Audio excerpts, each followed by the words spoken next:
My name's Fersht, and today I'm very excited to be joined by our Global Advisory Board. We're going to be talking a bit about AI at a crossroads. So what's the state of the industry? What does it look like? What are the big issues that we're seeing right now in terms of trust and execution? Malcolm, if you can kick this off. I've been in this industry 35 years now and been fortunate enough to be with a lot of fast growers that have ridden different waves from client server to offshoring cloud. Next up is Stephen Hill. I'm a former vice chair of KPMG and currently working with firms like Oak Trust Group, who are at the intersection of AI, cybersecurity, and data. Someone else who I've known for over a couple of decades, Mark Hodges. I knew you were going to point me as soon as you dated that. Mark Hodges with Accresis. We work with founder-owned tech companies, usually 5 million to 50 million in tech and tech services. Somebody who I met not long after Mark, Cliff Justice. 30 years in the industry, joined KPMG and then acquired Equiterra and integrated Equiterra into KPMG. And so operated that business for a while and then took over for Steve as the head of innovation at KPMG. I retired at the end of last year. So now I'm pursuing independent investment startups and disruptive opportunities in the professional services space. Next up is dear voice in the industry, Mary Lacity. How are you doing, Mary? I'm awesome. I'm coming to you from our campus at the University of Arkansas in Fayetteville, and I'm a teacher and a professor, and I've been doing research studying all you guys for over 30 years. And my research and teaching really focuses on how do big, old, traditional incumbent enterprises get business value from AI. And last but very much not least, Jesus Mantas. I graduated from IBM. I was leading the business consulting unit. I was there for 23 years.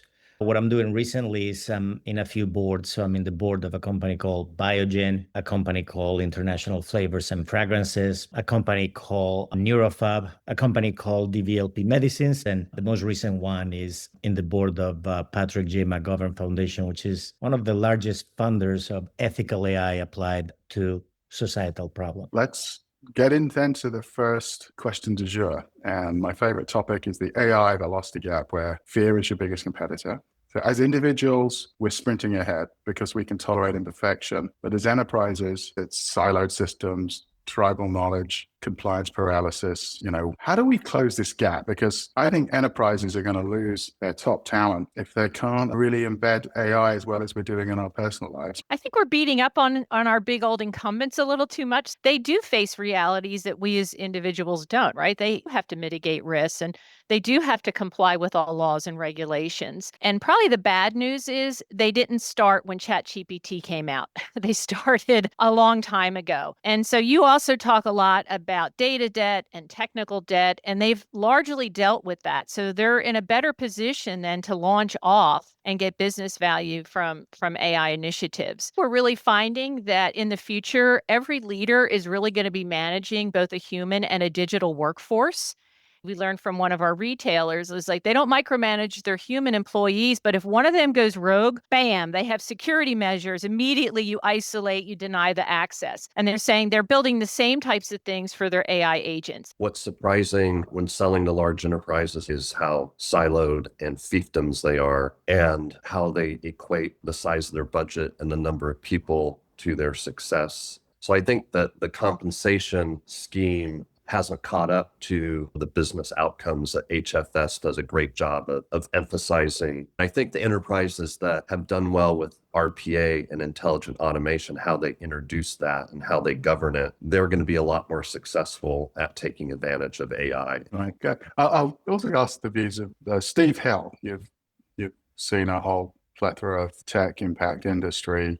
Do you see this gap as very real, Steve? And what can we do to close it? I think the gap is real, and I think the gap is very human. There's sort of three things that I think this gap is created by. One of them is the noise in the marketplace. There's so much wash around AI that it's confusing. And I think organizations, when they're not confident that they know what they're getting into, that's a problem. Secondly, in a lot of firms, it takes 50 people to say yes and one person to say no. I think a lot of leadership teams suffer from that consequence. And the third thing I would say is change management. I mean, I think people are afraid of change fundamentally. So I think those three things are really creating a speed issue with this adoption. I think the next question is around this agentic tipping point, which is all about, I think, less advising and more executing. Are we really facing more of a trust problem than a capability problem with AI? I've got some data here that just shows how 78% of enterprises, these are large enterprises, are really not trusting the AI. They're still keeping a lot of human interjection and supervision into the agentic. Jesus, could you share a little bit about how you're seeing the evolution here? This goes all the way up to the boardroom. I literally had this week, we were working on our proxy for one of the companies that I'm in the board. We had a question, and I actually basically had a research agent go through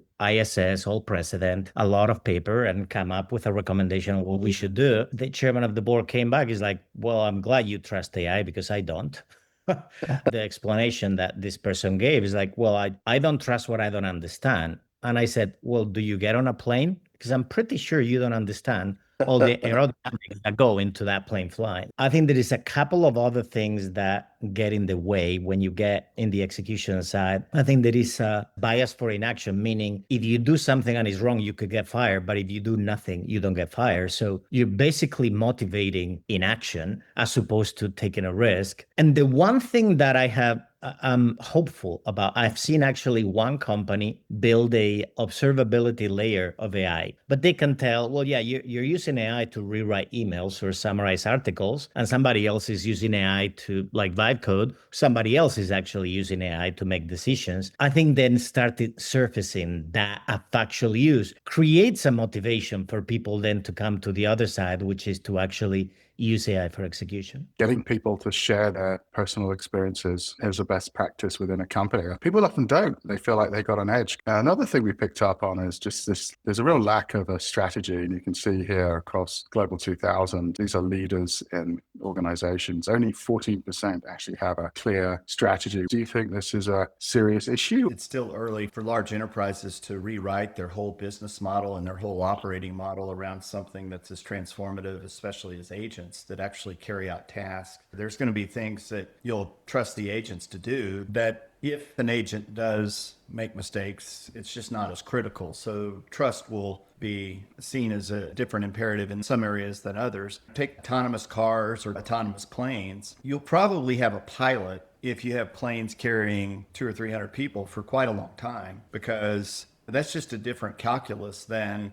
a small drone taxi with one person. In many cases, enterprises, this is still very much a people business. And when decisions are made, somebody needs to be held accountable. And it's very difficult in these murky strategic choices to hold an AI accountable for those decisions. So let's get into then some of the things that are causing, I think, adoption issues. And let's start at cyber and giving agents system level access without machine speed security. It's reckless, right? So how do we architect trust? You've got to build trust in, you have to build security in by design. Unlike previous generations of technology, AI accelerates attacks to machine speed. There are new risks that AI brings to bear. There's new attack surfaces, and data and model drift and agent behaviors are all things that can happen to AI that you didn't have to worry about before. But where I think it starts to get easier, which is you start at the use case and you figure out what kind of machines, what kinds of AI you need, and you go from there. Mary, I know you're doing a lot of research into this area. How are you seeing enterprises getting exposed when it comes to like agentic investments? One company I was just dealing with last month said that their board kept yelling at their CEO saying, where's your AI? Where's your AI? Where's your AI? And arguing for an AI first strategy doesn't really make sense to me. It's like, what are you trying to accomplish as a business? And then what are your toolkits of AI? Just maybe one of them. Let's get a bit more into these like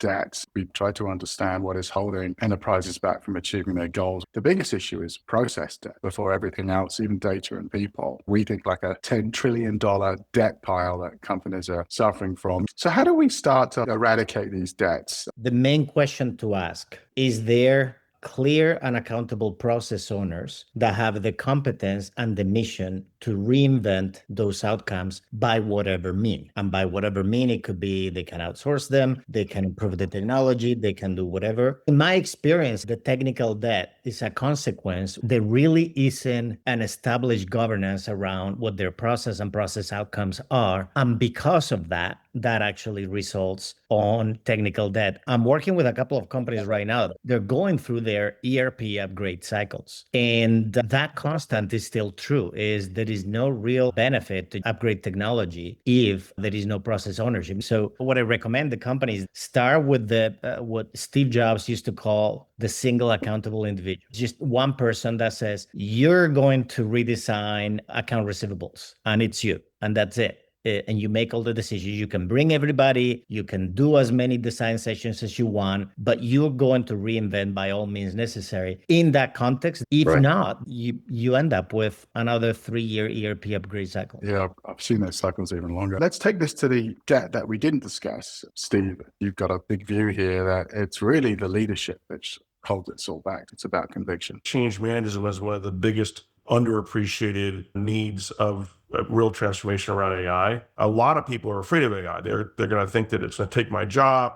I think leadership has a big responsibility to focus on how to build the right messaging and how to build a journey around AI that is responsible and trusted in the organization. Getting the right use cases put to the table first that aren't as disruptive, showing people that AI can help them in ways that is extraordinary. People are leveraging AI every day today in their personal lives. So on their phones, they're using AI. They're going to chat or to Claude. So leverage that momentum to help the organization understand that that kind of impact can happen at the enterprise level too. I love what Stephen just said. I'm going to use the term culture too. I have to say, I think Walmart is an example we can all look to on how you have good leadership in this context. For the longest time, their tagline has been that they are people-led, tech-powered, and they think AI is going to transform nearly every job, and they've offered AI training to 1.6 million of their workers, and they've already deployed 4 super AI agents, one that is customer facing. So in that context, when you say this is going to be in service to humanity, AI is in service to humanity, not the other way around, you really help take the fear away. And the other thing they've also done is that for many of their leaders now have KPIs for agentic AI use that will be part of their annual performance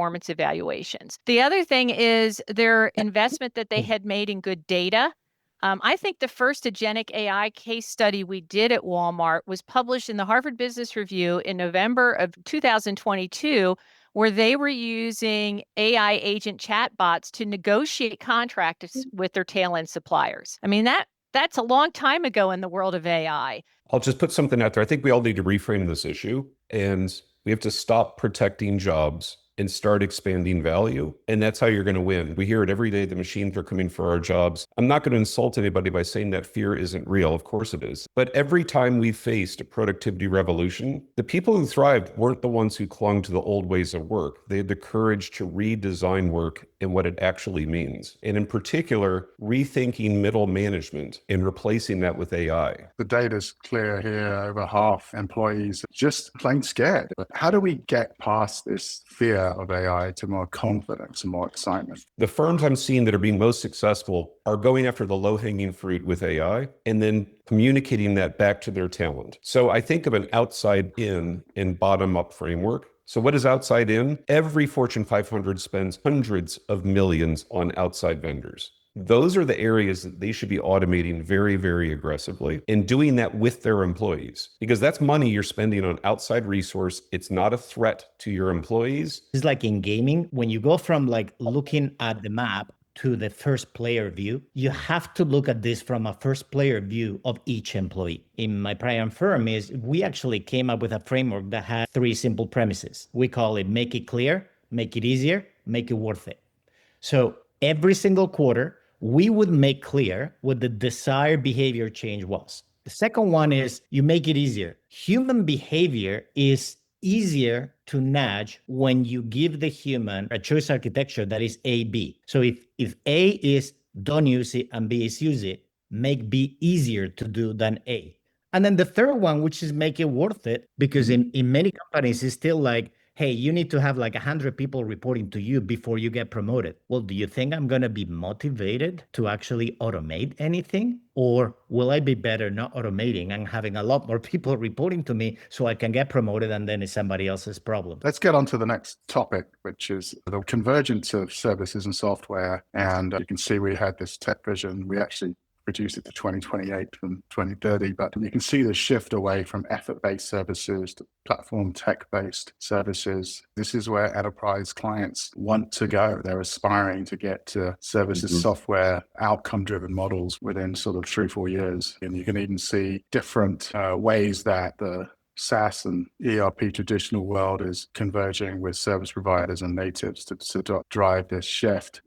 Let's hear from, maybe Malcolm, do you want to kick this off? It's starting to play out very quickly, Phil. And we've got a parallel. We've lived through this before. We just don't recognize it as such. That when you wanted to do anything 15 years ago, you had to get the Oracle database, you had to get the Sun server, you had to stand the whole thing up, and then you could get started. But that was $250,000. It was going to take you a couple of months before you produced anything. What do you do now? You just go up to the cloud and boom, you're off and running. The same is starting to happen in services. And it's sort of perplexing to me, Phil. It's weird that when I look at all of the GSIs, most of them are treating AI as the next tech market opportunity, pretty selfishly. The way we saw it with SAP or Salesforce or AWS, they're going after it as a revenue opportunity as opposed to fundamentally changing their means of production. And clients are figuring this out. The client just hears, you're just protecting your billing model. You're not, solving my problem in a completely new way. The new game is services as software.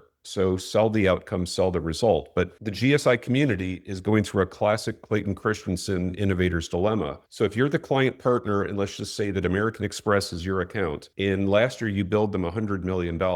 Well, if you went full service as software, you may bill for the same amount of stuff 40 million. Are you going to drive that down, or are you going to go through price elasticity and start to provide much more value for the same amount of money? That is a really, really hard challenge. Most of those firms aren't going to be able to manage that change in their economic model, in their delivery model, and in the way they motivate their staff. If I can jump in there, Malcolm, that's so true. All the infrastructure built by these large firms are the very things that are not needed in this new world. There's never been a better time to start a native AI startup and go after these industries, because managing that type of economic turmoil when you are a large company, it's a very challenging and very costly transition. The Industrial Revolution unfolded over 50 years. This is going to be something like 5. And the impact of this is going to be 10 times larger than the Industrial Revolution. The disruption is coming, and it's coming very quickly. And clients don't care about your business and protecting your business. They care about driving more value into their business.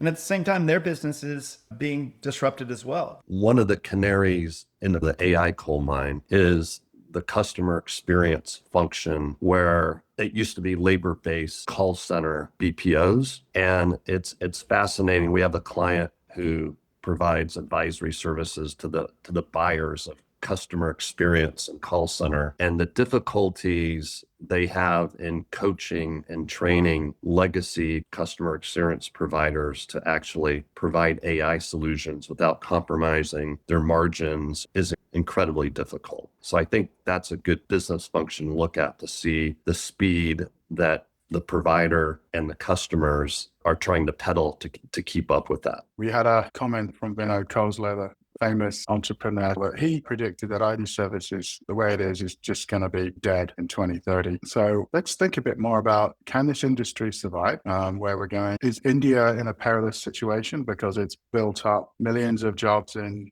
GCCs and service providers to support the way it was? It's a great question. So, Phil, Wall Street may misvalue a specific company for a short period of time, but it almost never misvalues an entire category. Wall Street looks at AI hitting the GSI model, and it can't figure out the terminal value. You can't determine what are the 5-year cash flows of these firms. And as such, they're just getting out. So that's the bad news for those firms. The good news is the client needs are only going to expand. And all of these clients are going to become much more tech-centric as a result of AI. So I think the services model is going to expand. But those firms that can't switch quickly enough, they just have these slow and incredibly painful to watch. They're not even deaths. They just become irrelevant. I don't think this is a function of India. I think it's just a function of what leaders have the courage to recognize what is the new delivery model for services and move to it very, very quickly and aggressively. I agree with you, Malcolm. I think what is a irony is that as much as customers get frustrated with the lack of innovation and speed and adoption from their GSIs or service providers, the irony is that those service providers are some of the most agile animals for self-preservation, decades beyond their expiration date. And many of them just keep innovating with the changes we've talked about, offshoring, cloud, client server, they're still around because they know how to do that. We'll read about the ones that die because they make great case studies. You think of like BlackBerry versus the iPhone, but most of them will adapt. If your value proposition is still on selling cheaper hourly labor, the clock is ticking for you. If your value proposition is outcomes to your client and you're able to manage and navigate that transition from low cost labor to outcome orientation, then you're going to be successful. There are several high profile Indian companies, I think, that are doing a great job at that. But that's not what's reflecting in these numbers. The numbers are there are many companies out there that aren't quite as well known that make up a significant part of the labor pool that are not navigating that change very well. And I think that's what's going to make a dent in the overall macro numbers that we're talking about here. So I'm going to get everybody to just sum up one thing that they really took away from today's conversation that they'll implement in their own post-retirement, whatever they're doing, jobs tomorrow. So maybe Malcolm, what was the one big takeaway you've got from today? I'm looking at Jesus. This is an IBM thing. Remember Lou Gerstner's book on teaching the elephant to dance. And we need to teach elephants to dance because AI is moving at 100. Individuals are adopting it at 10. And big companies are adapting at a pace of 1. That ratio is going to break a lot of companies. So how can we get that clock speed of these organizations to move faster? And I think don't boil the ocean, but find those use cases. Find those where you can enable those very aggressively with AI. The firm will learn, it builds confidence, and then you can just go step by step and start to build from there. So that's my takeaway. Mary Lacity, one big takeaway. Yeah, I love to collect practices that I can share with others. And my favorite one came from Jesus. Make it clear, make it easy, make it worthwhile. I love that. Cliff, what did you take away from all of this? Yeah, the defensive companies are always going to be on their back foot and will probably get overtaken. The companies that go on the offense are going to be the companies that win. And these are going to be the companies that innovate, that change their business model, that drive change. It's going to be uncomfortable. The larger the company, the more uncomfortable it's going to be for the workforce and for the markets. But I don't think there's ever been an opportunity greater than the one we're in right now to make these changes and shake up the market. Thanks, Cliff. Mark? Some larger corporations are making some acquisitions that are basically going to be the guinea pigs for how they adopt AI for the acquiring company. So they're giving that new subsidiary permission to change things, break things, fail in ways that I am not used to seeing from larger organizations. So I think that's an interesting model that you buy to experiment and break as opposed to just absorb. Steve Hill, one big takeaway from today. I think one of the key things to making this happen in a positive way is culture. I mean, leadership has to guide this. And I think leading from fear is the wrong first step. You've got to lead with confidence, and you have to lead with an offensive strategy. Looking at this as a cultural transformation as well as an organizational or process transformation opportunity is super important. So who better to finish this off than Jesus Mantas? One big takeaway from today. My takeaway is confirmation that it is not a technology challenge, is a people behavior and organization design. I think the technology will work.